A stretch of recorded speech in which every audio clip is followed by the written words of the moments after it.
சைபர் அச்சுறுத்தல்களில் இருந்து பிள்ளைகளை பாதுகாக்கும் வேலை திட்டம்.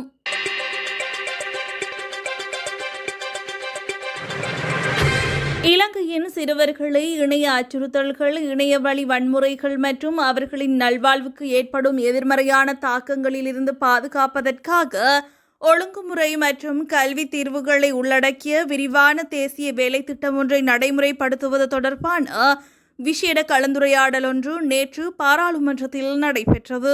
இது பிரதமர் கலாநிதி ஹரிணி அமரசூரியவின் தலைமையில் இடம்பெற்றது.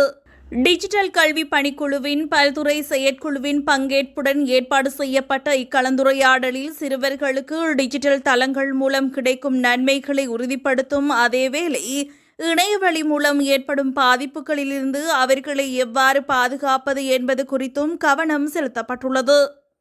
உலகெங்கிலும் உள்ள பல நாடுகள் சிறுவர்கள் சமூக ஊடகங்களை பயன்படுத்துவது தொடர்பில் வயது கட்டுப்பாடுகளை விதிக்க விவாதித்து வரும் பின்னணியில் இவ்வாறான தடைகளை அமுல்படுத்துவதில் உள்ள சிக்கல்கள் மற்றும் அதன் பயனுள்ள தன்மை குறித்தும் இங்கு விரிவாக ஆய்வுக்குட்படுத்தப்பட்டது.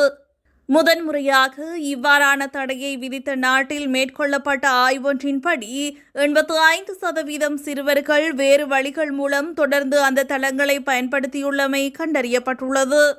கற்றல் வாய்ப்புகள் இழக்கப்படுதல், அபாயகரமான வேறு மாற்று தளங்களின் பயன்பாடு அதிகரித்தல், சமூக தொடர்புகள் சீர்குலைதல், பயனாளர்களின் தனியுரிமைக்கு ஏற்படும் அச்சுறுத்தல்கள் போன்ற பாதகமான பக்க விளைவுகள் ஏற்படக்கூடும் என்றும் இங்கு சுட்டிக்காட்டப்பட்டுள்ளது.